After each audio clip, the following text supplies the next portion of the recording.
Hi everyone, welcome back to Numinosophy Academy. I'm Lewis. Today I'm going to be thinking about or reflecting upon the way Jesus shows up to Joseph Smith, or the kind of image of Jesus that Joseph Smith has.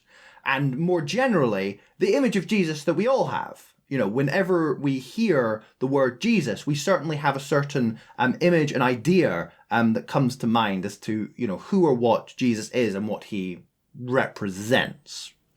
I think in many ways, Jesus can act as a kind of blank canvas upon which we project our own needs.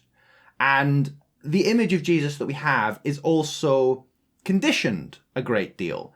It's conditioned by the wider society, it's conditioned by our community, it's conditioned by our family, and it's also conditioned by our own individual psychological makeup. So who do you need Jesus to be? Do I need a Jesus that imposes structure upon me, or do I need a Jesus that takes structure away? Do I need a mystical Jesus? Do I need a philosopher king Jesus? Do I need a very human Jesus? A Jesus that suffers in my suffering? A Jesus that understands, the struggles of what it is to be a human?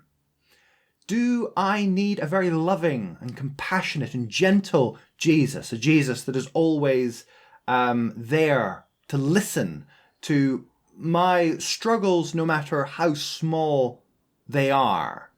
Or maybe I need an image of Jesus which is kind of the atheistic perception of Jesus, the historical Jesus. Jesus is just this man in first century Palestine who was compassionate and wise and who was killed at the hands of the Romans. Who do we need our Jesus to be? Or take kind of like the liberal Christian or the conservative Christian. Very often, the liberal Christian looks to Jesus and finds a liberal Jesus. And the conservative Christian looks to Jesus and finds a conservative Jesus. And, even if you look at the Gospels, there are certainly different images of Jesus. So if you think about the crucifixion, for example, generally speaking, the synoptic gospels kind of emphasize Jesus's humanity more, and the Gospel of John tends to emphasize Jesus's divinity more. So like in the Gospel of Matthew, Jesus is on the cross and he's suffering, he's screaming out to God, my God, why have you forsaken me? And you can kind of imagine the pain and the deep suffering. Whereas Jesus in the Gospel of John is much more akin to like the Superman Jesus, the Jesus that is not really affected as an ordinary human might be. And so he hangs on the cross and he simply declares, "It is done," and then lowers his head and dies. He's very much in control. He's in command of the situation. So, even within the Gospels, you have very different images of Jesus coming through. And, depending on who we are, we find the Jesus that we need. And throughout Christian history, you've always had this kind of push and pull, this tension between, do you emphasize the divinity of Jesus or the humanity of Jesus? And depending on who you are and where you're coming from, you'll probably identify more with the humanity or divinity of Jesus. So, very broadly speaking, if you are living a more comfortable life, if you are living a kind of stereotypical Western middle class life, say, you probably gravitate more towards the humanity of Jesus. Because a more human Jesus is a Jesus which understands more readily the kind of moral conflicts that we come into face with, and therefore understands the necessity of the nuanced space in the middle, the grey in the middle, not thinking in such black and white terms, because humanity is not very black and white. Black and white tends to be something that we kind of throw into the heavens as a concept. So, if you're well off, if you're comfortable, a more human Jesus. But if you're poor, beleaguered, enslaved even, well, then you need a Jesus to save. You need a Jesus who is capable of kind of miraculously swooping in, liberating, setting the captives free, and so forth. And I was thinking about how this relates to Joseph Smith's Jesus, the Jesus of Mormonism, because that is a Jesus in which the divinity is very much emphasized, of course. The Jesus of the first vision is a Jesus that comes down from heaven, white Jesus, beard, brilliant white, glowing white, very much a god, appearing unto Joseph Smith. And I was thinking about what the kind of underlying psychology might be that would cause Jesus to show up to Joseph Smith in this way, because, it doesn't really follow from what I was saying earlier. I don't really think of Joseph Smith as being beleaguered. I think of Joseph Smith as someone who does think very highly of himself. He's often described as a narcissist. And I think this is the reason that Jesus, is thought of as divine, which is a kind of is a reversal of the previous paradigm of the poor person needing the divine Jesus, or the comfortable person needing the human Jesus. Here we have Joseph Smith, the comfortable person needing the divine Jesus. Why? Well, I think it's because Joseph Smith, in a way, already thinks of himself as more than human. He already thinks of himself in more divine terms. And therefore, you can't think of Jesus as being lesser than yourself. He has to be at least equal. He needs to at least be on par. So yeah, it's like a reversal. It's not my humanity down here, and I'm trying to, bring the divinity of Jesus down to me. It's rather the other way around, that we're going to presuppose that Jesus is this divine, and we're going to bring Joseph Smith in particular, but by extension, all of humanity's divinity up to here. So we're divinizing all of humanity. And this definitely plays into the very strong emphasis within American culture on the importance of individualism. So, the individual is king. The individuality is divine. And this very much links with kind of American exceptionalism as well. We need to liberate each and every individual to their divine potential. And in this way, Joseph Smith's Jesus is a kind of an aspirational Jesus. It's an image of humanity that Joseph Smith wants to be able to attain.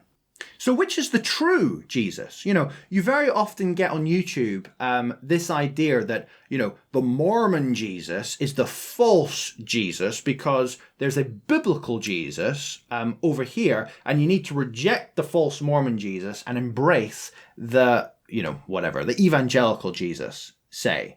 But, the evangelical Jesus is, of course, just as much of a false Jesus as the Mormon Jesus, because the evangelical Jesus is based on this kind of false premise that we can, synthesize all the Gospels into a single image, and that becomes who Jesus is, which, completely undoes the whole, Gospel tradition. But nonetheless, there is this kind of psychological need to uncover who the real Jesus, who the true Jesus is. There's this kind of belief that, well, if only I can get past all the rhetoric, if I can get past all the conditioning of my particular denomination, my particular community, and even get past my own psychological hang-ups, surely I'd be able to wade through all of that and arrive at the kind of true Jesus beyond all those layers. And I think something kind of strange happens with that. As you peel back these various images of Jesus, in theory to get to the true Jesus, once you kind of get there, you reach out, you realize that, well, there's nothing really there. There isn't actually a kind of true Jesus beyond these images. Rather, what Jesus is all these images. If only we can kind of hold all these images at the same time within our mind, within our psyches, then we would be able to grasp the true nature of Jesus, that he is quite literally all things to all men, all people. And here you get the distinction between the exoteric and the esoteric. So the exoteric is, the way things appear on the surface. All these different images of Jesus, in a certain respect, seem to be in conflict with one another. Jesus cannot both be white and black, but at an esoteric level, at an interior level, there is a unity in that multiplicity. And this is kind of indirectly discussed in the Bible as well. In 1 Corinthians, Paul is addressing the factionalism that he is encountering, by asking, are people baptized in the name of Paul? Are they baptized in the name of Apollos? Are they baptized in the name of Cephas, i.e. Peter? No, they are all baptized in the name of Jesus. Which, you could think about that in terms of the images of Jesus idea. Are we baptized into the image of the angry Jesus? Are we baptized into the image of the baby Jesus? No, Jesus cannot be divided. Jesus is all of those things. He is that multiplicity in one. We're all baptized into the name of Jesus. And I think that kind of legitimizes Joseph Smith's Jesus. It legitimizes the Mormon Jesus. It allows us to see that particular image as one legitimate facet within the kind of wider collage that makes up who Jesus is. And so, in as far as this applies to our own spiritual journey, say, for example, if you were a Mormon and now you are no longer a Mormon, so your spiritual journey has taken you beyond that, well, then I think part of your healing, your coming to terms with what came before, would be to reconcile yourself to that particular image of Jesus as being legitimate and being able to hold that Jesus with the image of Jesus as he shows up to you today. Okay, well, there you go. A collection of some of my musings on the image of Jesus. As always, if you do enjoy this content, please do like it for the YouTube algorithm. And also, if you find this content interesting, my kind of musings on Mormonism from a Never-Mormon perspective, then please do subscribe also to my channel. Thanks for watching. Thanks in particular to my Patreon supporters, and also if you're new to my channel, then you can check out my playlist, which is up there. Cheers again, and I will see you in the next one.